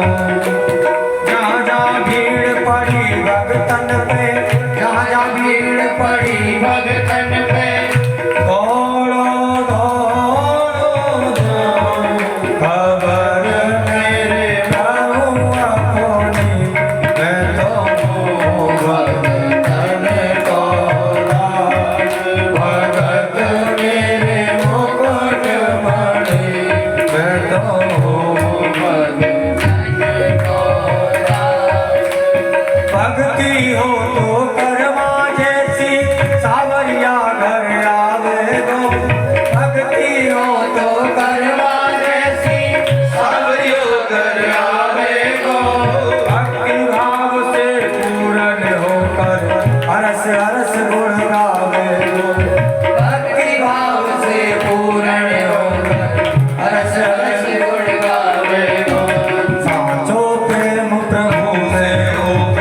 खींचड़ो अज जमाओ तन काल रावण ठाठ के जीव मारा सावणी दिमागे बेटी जाट की दिमागे बेटी जाट की खाली भर के लाई खींचड़ो ऊपर की बाटली जीव मारा सावणी दिमागे बेटी जाट की दिमागे बेटी जाट की दिमागे बेटी जाट की आने भर के लाई खींचड़ो ऊपर की बाटली जीव मारो सावणी दिमागे बेटी जाट की मैं तो हूँ भगतन को दास भगत मेरे मुकुट मणि भगत मेरे मुकुट मणि मैं तो हूँ भगतन को दास। कल भी कथा सुनी थी, अहम है भक्त पराधीनो यद स्वतंत्र एवं विजापा देवाधीनं जगत् सर्वं मंत्राधीना च देवता ते मंत्रा ब्राह्मणाधीना ब्राह्मणो नितराम गुरु। पिछले 6 दिन में मैंने एक दिन भी जातिवाद की बात नहीं कही, लेकिन जो विद्वान होता है वो जीवन में भी प्रकृति में भी यहां तक कि ईश्वर की दया और कृपा में भी दखलंदाजी कर सकता है। इसलिए अपने जीवन में किसी को भी छेड़ना, लेकिन तपस्वी और विद्वान को मत छेड़ना। प्यार से बोलो। अब हर चांदी की बरख लगी हुई मिठाई नहीं होती, समझ रहे ना। वो मट्टी के सेब रखे रहे वहां दुकान पे, वो एक बच्चा पीछे पड़ेगा, यही वाला लूंगा। अरे बोले तो मिट्टी का है, बोला यही खाऊंगा। रखे रहते हैं ना किसी बड़ी बड़ी दुकान पे, ऐसे ऐसे मैंने देखे वो सेब संतरा मिट्टी के रंग रंग के बना के रखे। हर चांदी की बरक लगी हुई मिठाई खाने योग्य नहीं होती। ऐसे ही केवल चोला से नहीं, जो विचारों से मन से बुद्धि से भगवत भक्त है, तपस्वी है, विद्वान है, उसको छेड़ना नहीं चाहिए। जिसने भी छेड़ा नुकसान कर दिया। इसलिए वो प्रकृति में और देवताओं की कृपा में भी दखलंदाजी रखने की क्षमता रखते हैं, क्योंकि देवाधीनम जगत सर्वम, संसार सब देवताओं के अधीन है। मंत्राधीना च देवता, देवता मंत्रों के अधीन है। ते मंत्रा ब्राह्मणाधीना, वो मंत्र उन ब्राह्मणों के अधीन है, उन विद्वानों के अधीन है जिन्होंने अपने जीवन काल में कुछ नहीं देखा। सवेरे 7 बजे 10 साल की 7 साल की आयु से सुबह 4 बजे से लगे हैं गणानान्त्वा सहस्र शीर्षा गम गणपतये नमः नमस्ते गणपतये त्वमेव प्रत्यक्षम तत्त्वमसि त्वमेव केवलम। उन्होंने कुछ नहीं देखा। चाट क्या होती है, पकौड़ी क्या होती है, फालतू बातें क्या होती है, टीवी क्या होता है, 8-8 दिन में मोबाइल बेचारे नहीं देख पाते। उनसे जिन्होंने अपने जीवन में तपस्या के द्वारा उन मंत्रों को जागृत कर लिया है। प्यार से बोलो राधे राधे। जिन भाई बहन बच्चों का विद्यार्थियों का मन नहीं लगता, हाय रे मन नहीं लगता रे, उनके लिए बता दूं, ध्यान से सुनिएगा। चाहे बच्चे हो चाहे बूढ़ा हो, मन नहीं लगता, बात न करो। बात करने के लिए वो एसी रूम, मेरी बात होने दो। 11 बजे के बाद अगले कल 7 बजे तक बात करना। हम लोग आरएसएस की शाखाओं में जाते थे। उस समय एक सिद्ध महात्मा से मुलाकात हुई थी, देवराव बाले राम स्वरूप बाबा जी महाराज। और वो 100 साल 90 साल के जब थे, और मैं इतना बड़ा था, साइकिल से हम लोग जाते थे। बात नहीं करना है। उन्होंने एक प्रयोग बताया। डॉक्टर नारायण दास श्रीमाली जी ने बहुत किताबें लिखी, उसमें एक थी, मां साहब सुनो, हिप्नोटिज्म वाली, वशीकरण कैसे करें, आदमी को नहीं, अपने आप को, भगवान को, अपनी शक्तियों को। सुनने लायक बात है, ये बंद करो 2 मिनट। तो उन्होंने एक प्रयोग बताया, एक भोजपत्र लीजिए, इतना बड़ा 10-20 रुपए में आ जाता है। इतने बड़े भोजपत्र पर आदमी की आकृति की आंखें बना लीजिए, नहीं बाजार में बनी हुई मिलती हैं, ट्रेसिंग पेपर में हम लोग उस जमाने में करते थे, अब होता है कि नहीं पता।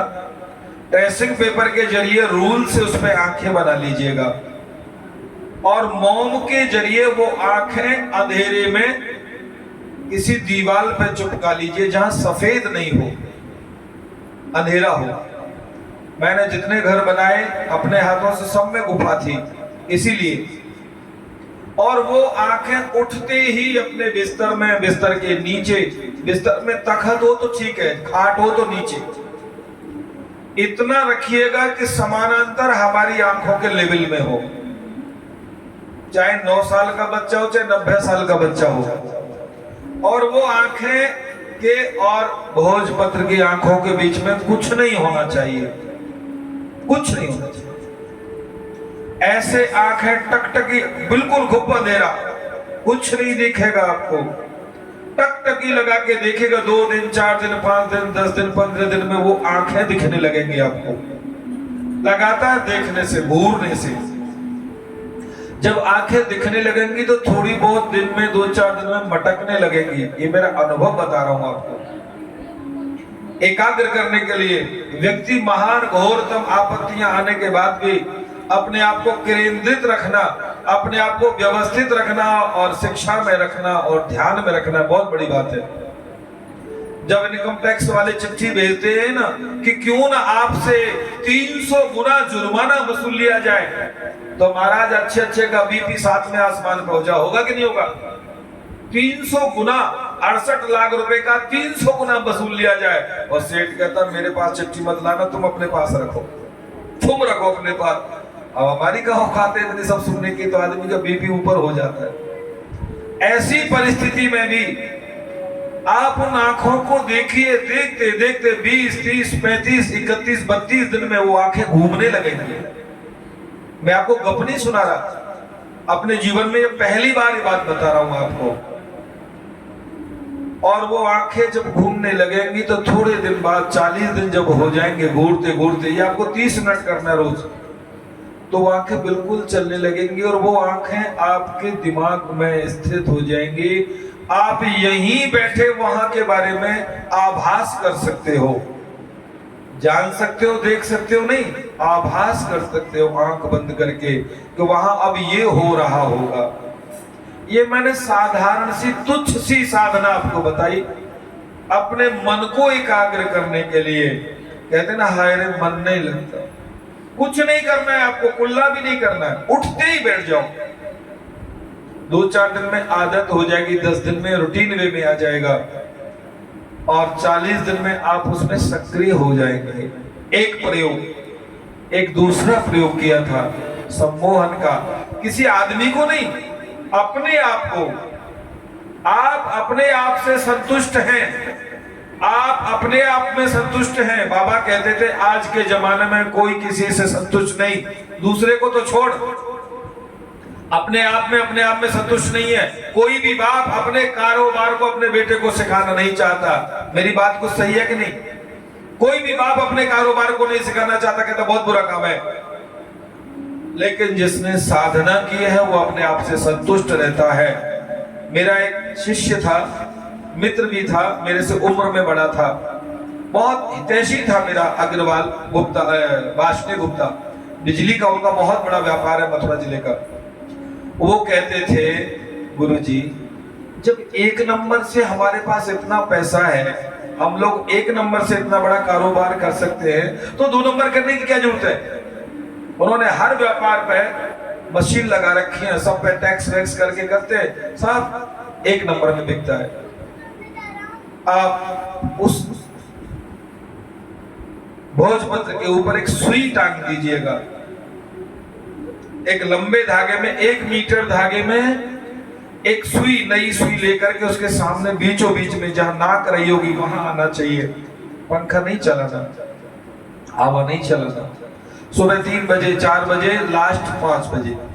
2:30 बजे से 5 बजे का प्रयोग है, निशीथ बेला बोलते हैं उसको, निशीथ बेला। एक आध प्रयोग और बताऊंगा आपको, उनके लिए बता रहा हूं जिनका मन एकाग्र नहीं होता, जो बार बार परीक्षाओं में फेल हो जाते 1 नंबर 2 नंबर आधे नंबर से, उनके लिए उन्हें आभास होने लगता है कि इसका सही अर्थ ये होगा, उनमें वो प्रतिभा जागृत हो जाती है, उनमें वो शक्ति जागृत हो जाती है कि सही क्या है और गलत क्या है, निर्णय करने लगते हैं। ये बात 9 साल से 90 साल का बालक कर सकता है। उस सुई को देखते देखते देखते देखते हाथ बढ़ाने लगेगा, ऐसे ऐसे सुई के पास ले जाइएगा, पहले 2 इंची दूर रखो, फिर 1.5 इंची, फिर 1 इंची, फिर 1.25 इंची, फिर आधा इंची पास ले जाइएगा। ये अनुभव स्वयं डॉक्टर नारायण दास श्रीमाली जी कराते थे। बड़े ऋषियों के पास, बड़े गुरुओं के पास ऐसे ही चेला नहीं होते, वो उन्हें कुछ न कुछ प्रयोग कराते हैं, हम भी कराते हैं। जब बिल्कुल पास ले जाएंगे और हटाने लगेंगे तो वो सुई तुम्हारी तरफ आकर्षित होने लगेगी, खिंच के आने लगेगी। ये समय बर्बाद करने के लिए नहीं बता रहा मैं आपको, 30 मिनट केवल रोज। 30 मिनट तो मोबाइल में लगा देते, उठते ही मोबाइल में लगाने से आंखें खराब होती हैं, उससे आंख बचती है। ये मन को एकाग्र करने का सबसे सरल तरीका। तीसरा,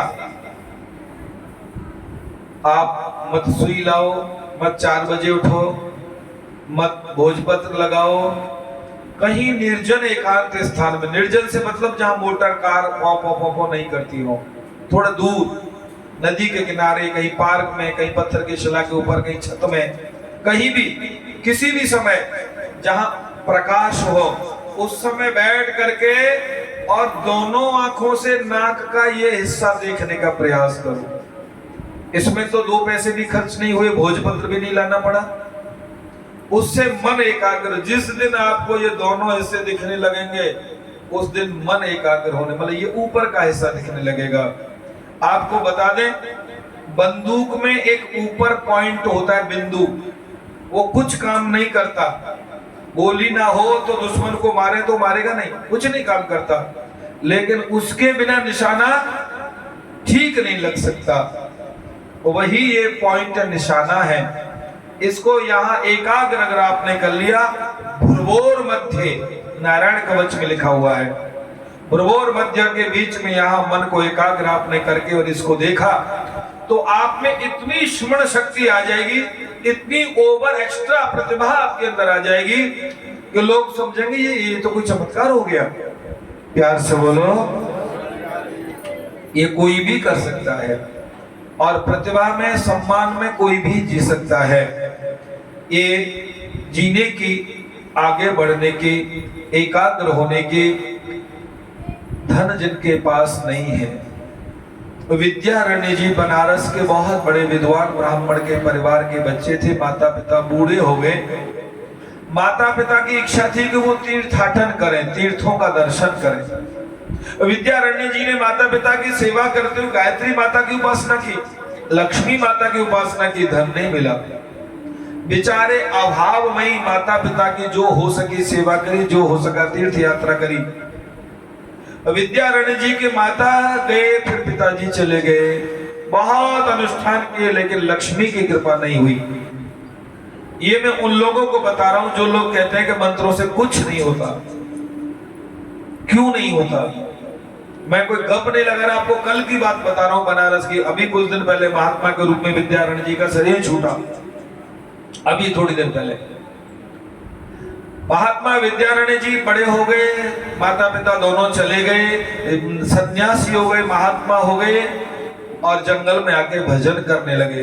उन्होंने कहा इतना अनुष्ठान किया, न देवी प्रकट हुई, न लक्ष्मी प्रकट हुई, न सरस्वती, न गायत्री, एक बार और करता हूं, कोई काम तो है नहीं। उन्होंने फिर तपस्या करी, 6 महीने के पुरुषरण में गायत्री माता प्रकट हो गई। बोल बेटा क्या मांगना चाहता है, क्या चाहिए? बोले हाँ, अब तो 2 लगोटी हैं, 5-4 रोटी खाता हूँ, शाम को किसी गृहस्थी के घर से मांग लाता हूँ, गंगा जी में बनारस में धो करके पानी में गंगा जल में खा लेता हूँ। यहाँ परम पूज्य सुदामा दास जी महाराज थे। ब्रजवासी के घर से भोजन भिक्षा आती थी 4 रोटी की, यमुना के जल में धोकर के खाते थे। उनके नाम से आश्रम में 3000 महात्माओं का खीर पकौड़ी कचौड़ी रसगुल्ला सारे भंडारे होते हैं, आज भी होते हैं। ऐसे तपस्वी महात्मा इस पृथ्वी पे हैं जिनकी वजह से पृथ्वी बची है। सती सूरमा संत कभी खाली नहीं होती पृथ्वी। सतीवती माताएं, सूरमा वीर और तपस्वी महात्मा पृथ्वी पे हमेशा थे, हैं और रहेंगे। विद्यारण्य जी ने कहा, आपका अब प्रकट होने का क्या मतलब है? बोले नहीं बेटा, तुम्हारे 26 अनुष्ठानों से मैं इसलिए प्रकट नहीं हुई कि तुमने पिछले जन्मों में इस तरह के कोई अपराध किए जिससे तुम्हें सारी जिंदगी दरिद्र होकर रहना पड़ेगा, इसलिए लक्ष्मी की प्राप्ति नहीं। 26 बार अनुष्ठान करने के बाद भी मधुसूदन सरस्वती पाद महात्मा बनारस के गोपाल मंत्र एक बार पुरस्कार करने पर 8 महीने में होता है। गोपाल जी प्रकट हो जाते हैं। 17 बार नहीं हुए, गोपाल 17वीं बार प्रकट हुए। कहा क्यों नहीं आए? बोले तुमने पिछले 16 जन्मों में अपराध किए, वो अपराध नष्ट हुए, 17वीं बार प्रकट हो गया। लक्ष्मी माता ने कही जो मांगना है मांग लो। बोले माता भी मर गई, पिता भी मर गए, झोंपड़ी की जरूरत नहीं, बनाना मुझे कुछ है नहीं, बाली बच्चे कोई है नहीं, परिवार के बच्चे अपना कमाएंगे खाएंगे, मुझे क्या लेना देना, मुझे पैसा नहीं चाहिए, मुझे नहीं चाहिए। मेरे गुरुजी ने कहा था भागवत पढ़ने आए मैं, हाँ जी 85 के आसपास की बात है। बोले 13वीं तो नहीं खाएगा मैं? नहीं जी। श्राद्ध 13वीं, सैयादान फलाना डिमका मैंने। कल मेरे जजमान ने 7 तोले सोना तो दिया था, 7 तोले तो सोना दान किया। मैं उनका कुल पुरोहित हूँ, किसी दूसरे ने लिया, बल्कि किसी दूसरे को दिलाया, उनके माता पिता उनके और तमाम लोगों का जीवन में आया। तो जो अपने जिसे कुछ नहीं चाहिए और अपने व्यक्तित्व पे अड़ा हुआ, अपने व्यवस्थाओं पे अड़ा हुआ है, उसे परमात्मा की कृपा होती है। विद्यारण्य जी को अब लक्ष्मी और कुछ नहीं चाहिए थी, तपस्या करते रहे। आप लोग भी अपने जीवन में लगा रहे, दिल के लहरे से कभी तो लहर आएगी, कभी उसकी कृपा होगी, उसकी नजर होगी, उसकी तरफ नजर बना के रखो, वो नजर जरूर करेगा। कब तक नजरअंदाज करेगा? आप उसकी नजरों में नजर डाल के, नजरों में नजर लगा के, मिला के बैठे रहो, वो जरूर तुम्हारी तरफ एक नजर कृपा की कर दे। लाडली श्री राधे किशोरी श्री राधे। किशोरी जी की कृपा से कृष्ण कथा ही संभव है, क्योंकि रास पंचाध्यायी में भगवान शिव रास लीला में प्रवेश कर रहे थे तो ललिता विशाखा ने डंडा लगा दिया। अंदर नहीं जा सकते। शंकर जी बोले क्यों? अरे बोले या पुरुष जाते ही नहीं, तो बोले स्त्री जाती हैं। शंकर जी बोले पार्वती जरा लहंगा फालतू वाला देना, बोले दे दिया। ये फरिया देना, बोले दे दिया। बोले बिंदी भी दे दो, बिंदी भी दे दी। और कुछ माताएं ना संग में वो रखती हैं, कौन सा बैग बोलते हैं, ओ लिपस्टिक बिंदी, ऐसे बैग लटका के रहती हैं। इस बार हम वैष्णो देवी चले गए गलती से किसी भगत के संग। बाप रे, वाह बड़ी वो जो एक्सरा करती है माता, वो 2-3 खड़ी रहती है ना पुलिस की ड्रेस पहन के, वो हर माता का बैग निकाले खोले। हम देख के दंग रह गए। मैं था और कौन था? कोई विद्यार्थी था, बंशी था, कार्तिक था, 2-4 भगत थे। तो हमारे वाले भगत तो बैग ले नहीं गए, वो तो निकल गए, वो पीछे थे। उससे पहले माताओं की तलाशी ले रही, तो बाप रे, जूता चप्पल, एक माता का तो इतना बड़ा क्रीम पाउडर का डिब्बा और वो तेल की शीशी, बाप रे बाप, इतना कबाड़ा भरे हुए बगल में लटकाए हुए घूमती रहती है। तो पार्वती जी के पास तो वो था नहीं कैरी बैग, कौन सा बैग तो होता है। फिर भी शंकर जी ने लगा, बोले अब जाने तो, बोले हाँ, भेष बदलने से कोई पुरुष स्त्री नहीं बन जाता। तो बोले फिर वो बंसी को जो बुलाने आते हैं, चलो री चलो, ये नए बने को सखी, चलो हम ना यहाँ ना चले। कल मिले मेरे को वहां पूना वाले बाबा के आश्रम में। बोले ऐसे भी नहीं बनते। फिर कैसे बनते हैं? बोले उसके लिए किशोरी जी की कृपा चाहिए। अपने मन को उनके प्रेम में रंग दो। अगर तुम्हारा मन रंग गया उनके प्रेम में, उनकी कृपा में, तो उनकी कृपा होगी और महाराज का दर्शन इस रणांगण में, इस हृदय में, इस दिल में होगा। शंकर जी बोले कैसे करना पड़ेगा? बोले यहाँ की मालिक श्री राधा रानी जो हैं उनकी विनती करो। शंकराचार्य जगत गुरु शंकराचार्य जी के शब्दों में मैं आपको 12 मंत्र हैं, एक मंत्र सुनाऊं और पदम भैया आपको भजन के रूप में सुनाएंगे। एक कोर कृपा की कर दो स्वामिनी श्री राधे, किशोरी श्री राधे। अम्मा बहुत देर से तुरा रही है नाचवे के नहीं, तो अम्मा कह रही है कि नाच नहीं रहे रे, पाम फरे रही ने वहे, पकौड़ी खिलाई न रे, बेकार में बहका रहे हो। और सवेरे आई बोले भिंडी की सब्जी बननी चाहिए, शनिचरवार है। मैंने की बना लो, भिंडी मिल जाए, बाजार में मिल तो नहीं ना आजकल। तो अम्मा भजन के लिए बहुत ज्यादा उद्यत है। हमारी रेसरी बाई अम्मा थी ऐसी 90, 70, 80 साल की। मैंने तो 60 साल की देखी थी, अभी तो नहीं रही। गोविंद भगवान की। भगवान शंकर ने हाथ जोड़ लिए, बोले कहाँ है प्रेम सरोवर? ललिता विशाखाओं ने कहा, बोले शंकर बाबा प्रेम आंखों से नहीं दिखता। एक सखी ने कहा था, बोले 2 युगल खड़े थे आमने सामने, वो नहा के नहीं आया था। लड़के ने कहा देख बेबी देख, मेरी आंखों में क्या दिख रहा है? बेबी ने कहा कमीने मुंह धो के आजा, आंखों में कीचड़ दिख रही है और क्या दिख रहा है? बोले इन आंखों से तो कीचड़ दिखाई देगी।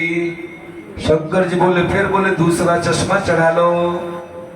सखियों ने कहा प्रेम का चश्मा चढ़ा लो। शंकर जी बोले कौन सी दुकान पे मिलेगा? बोले यहाँ दुकान पे नहीं मिलेगा, वो तुम्हारे दिल में मिलेगा। शंकराचार्य जी ने 12 श्लोकों में किशोरी राधा रानी जी की स्तुति वंदना की। मुनीन्द्र वृंद वंदते त्रिलोक शोकहारिणी,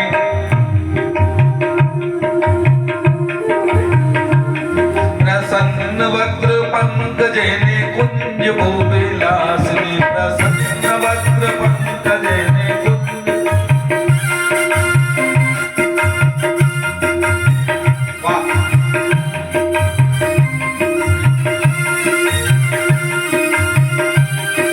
हम और श्रीराम मुद्गल जी एक ही साथ पढ़ते थे, रमेश भैया भी एक ही आश्रम में रहते थे। उस जमाने में मैंने सैकड़ों पाठ रोज किए। एक आगरे की माता थी गौरी माता, उस समय भी वो 50-70 साल की थी, मैं 10-15 साल का था, 10-12 साल का। तो वो मेरे से पाठ सुनती थी, मेरा इतना मन लगता था कि उनके जाने के बाद भी मैं पाठ करता रहता था कई बार। उस जमाने में मुझे 2 कमरे दे रखे थे माता ने, आगरे वाली माता ने। 10-12-14 साल का था मैं। एक ऊपर कमरा मेरे लिए, एक नीचे कमरा उनके ठाकुर जी के लिए। वहां ये पाठ करता था, जिसको वृंदावन वास चाहिए, कृष्ण वशत्व सिद्धि प्राप्त है, जिनको ब्रजवास चाहिए उन्हें कृष्ण को वश में करना चाहिए। और कृष्ण को वश में करने के लिए किशोरी जी की आराधना करना चाहिए। कृष्ण वशत्व सिद्धि प्राप्त है सूक्ति है। कृष्ण को वश में करने के लिए ब्रजवास मिलेगा और उनको वश में करने के लिए किशोरी जी की आराधना शंकराचार्य जी ने की है। शंकराचार्य जी के शब्द है, कोई अप्रामाणिक बात नहीं है। मुनीन्द्र वंद वंदिते त्रिलोक शोकहारिणी, प्रसन्न वक्त्र पंकजेने कुंज भूविलास, प्रसन्न वक्त्र पंकजेने प्रसन्न वक्त्र पंकजेने कुंज भूविलासिनी, प्रसन्न वक्त्र पंकजेने कुंज भूविलासिनी। 12वां मंत्र है मखेश्वरी क्रियेश्वरी सुधेश्वरी सुरेश्वरी, मखेश्वरी क्रियेश्वरी सुधेश्वरी सुरेश्वरी, मखेश्वरी क्रियेश्वरी सुधेश्वरी सुरेश्वरी, मखेश्वरी क्रियेश्वरी सुधेश्वरी सुरेश्वरी, त्रिवेद भारतीश्वरी प्रमाण शासनेश्वरी, त्रिवेद भारतीश्वरी प्रमाण शासनेश्वरी, त्रिवेद भारतीश्वरी प्रमाण शासनेश्वरी, त्रिवेद भारतीश्वरी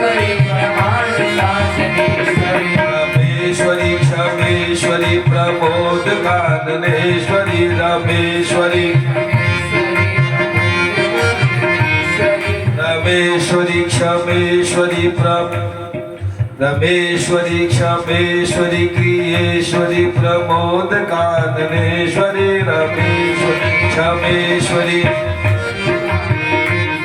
ब्रजेश्वरी ब्रजाधिपे श्री राधिके नमोस्तुते ब्रजेश्वरी ब्रजाधिपे श्री राधिके नमोस्तुते ब्रजेश्वरी ब्रजाधिपे श्री राधिके नमोस्तुते ब्रजेश्वरी ब्रजाधिपे श्री राधिके नमोस्तुते ब्रजेश्वरी ब्रजाधिपे श्री राधिके नमोस्तुते ब्रजेश्वरी ब्रजाधिपे श्री राधिके नमोस्तुते। मेरे पिताजी गाते थे, उनकी बड़ी इच्छा थी कि मैं कथा करूं। कल एक बालक आया था, पंकज पांडे का भतीजा। पंकज पांडे 2000 में यहाँ पढ़ने आए थे। उनके पिता तहसील में थे, वो भतीजा भी तहसील में ही है। उनकी इच्छा थी कि उनका बेटा कथा करे, और जब बेटा पंकज पांडे ने कथा की तो कैंसर का मरीज बाप नाचने लगा और ओम नमः शिवाय हो गया। मैं आपको सत्य बता रहा हूँ, पूछ लेना, आएंगे अभी 2-4 दिन में। कल आए थे और वो सुन रहे कथा, रोज सुनते हैं, मैं अभी भी सुन रहे हैं। तो ये कृष्ण कथा सुनने के लिए, कृष्ण कथा कहने के लिए, कृष्ण कथा भक्ति की तरफ जाने के लिए किशोरी जी की कृपा होना आवश्यक है। परम पूज्य स्वामी मेघ श्याम जी, स्वामी श्री रामस्वरूप जी महाराज के पिताजी, हरि ब्रश भानु की लली, हरि ब्रश भानु की लली, या सांवरिया सोने हरा लगाए के चली, हरि ब्रश भानु की लली, हरि रस भान की लली, या सावरिया से मेहरा लगाए के चली, हरि ब्रश भानु की लली, हरि रस भान की लली, या सावरिया सोने हरा लगाए के चली, हरि ब्रश भान की लली, या सावरिया से मेहरा लगाए के चली, हरि ब्रश भानु की लली, हरि ब्रश भानु की लली, सावरिया से मेहरा लगाए के चली, हरि रस भान की लली, सावरिया से लगाए के चले। ब्रश भानु की लली, कीर्ति किशोरी की पुत्री किशोरी राधा रानी जी। किशोरी राधा रानी जी की कृपा जिसके ऊपर हो जाती है वो कृष्ण भक्त बन जाता है। जब बाल कृष्ण, कृष्ण प्रभु परमात्मा उनकी कृपा से सर्वस्व संसार को संचालित करते हैं, अपने आगोश में भर करके अपने उदर में रखने वाले समस्त सृष्टि संसार को खिलौना की तरह चलाते हैं।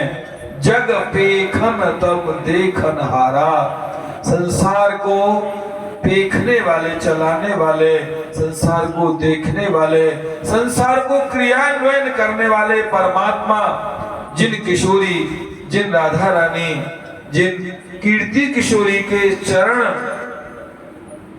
प्रतिबिंब जो नखमणि द्युति है, प्रकाश है, उस प्रकाश के उपासक हैं, वह प्रकाश स्वरूप परमात्मा है। तो ऐसी किशोरी जी को हम लोग ध्याते रहें तो ब्रजवास, ब्रज की याद, ब्रज का नाम हमारे दिल में बना रहे। कृष्ण, कृष्ण को प्राप्त करने के लिए राधिका मंत्र, राधा मंत्र जाप करना चाहिए। राधा अष्टादश अष्टाक्षर मंत्र, राधा वल्लभ संप्रदाय में राधा अष्टादशाक्षर मंत्र है और निम्बार्क संप्रदाय में कृष्ण अष्टादशाक्षर मंत्र है, और जो वल्लभ आदि संप्रदाय वहां भी अष्टादशाक्षर मंत्र ही है। ये सब मंत्र प्रायशः आपके गौड़ीय में भी अष्टादशाक्षर मंत्र है। ये सब मंत्र प्रायशः गोपाल जी के मंत्र हैं, लगभग कान्हा किशोरी से संबंध और उन्हीं के नामों के हैं। हम लोगों ने वो किया था, वेदांत आचार्य किया था मैंने, तो वो सब पढ़ने को उस समय मिला था, सभी ऋषियों का आचार्यों की परंपरा, सारी बातें। वो तो बहुत गहराई की बात है, वहां तक हर आदमी नहीं पहुंच सकता। आप कहते तो मंत्र नहीं बताएंगे किसी को, वहां सब लिखा, हम लोग सब वो वहां कोई प्रवेश नहीं किसी का, क्योंकि वो तो सब संस्कृत में है, भाषा आचार्य तो हिंदी में है ही नहीं, संस्कृत मीडियम में है।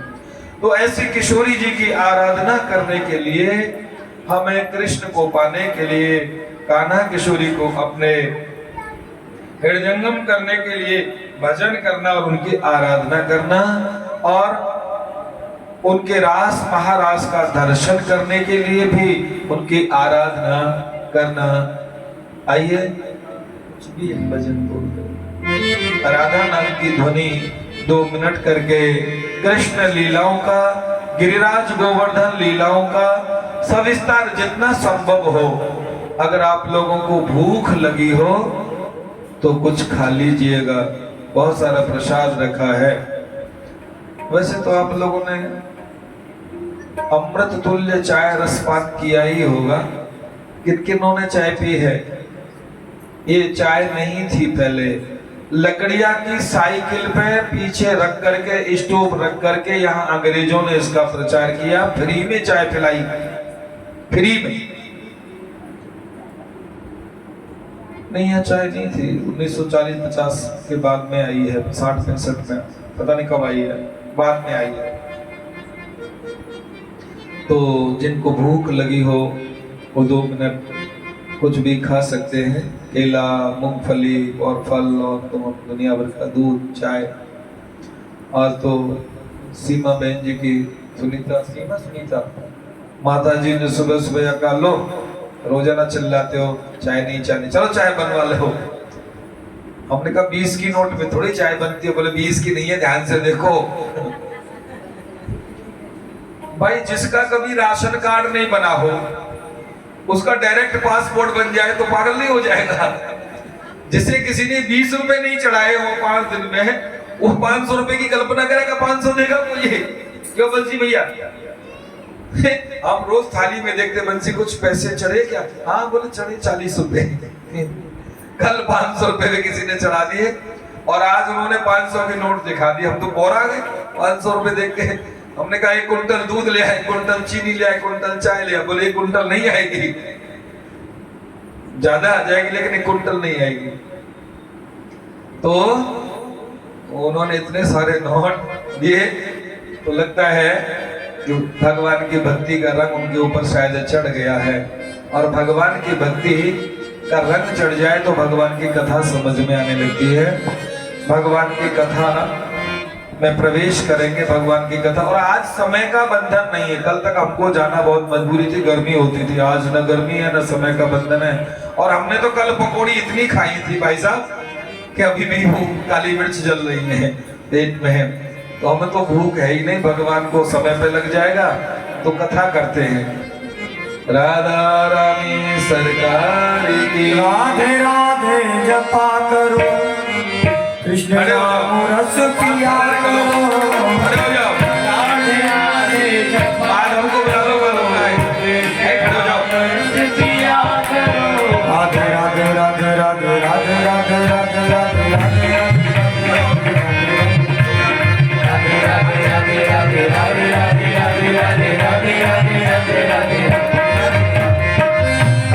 राधे जपा करो, कृष्ण नाम रस पिया करो। राधे राधे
दोस्तों को हंसाती है, अच्छों को रुलाती है। दोस्तों को हंसाती है, अच्छों को रुलाती है। ये प्यारों की एक कहानी, खाना में जाती है। पागल कर जाती है। नंद के लाला की जय, कान्हा किशोरी भगवान की जय जय श्री राम। एक केला का प्रसाद जो मिला है, केला खा के सारे छिलके सड़क में मत डाल देना, नहीं तो तुम लोग ही चलोगे और फिसल जाओगे।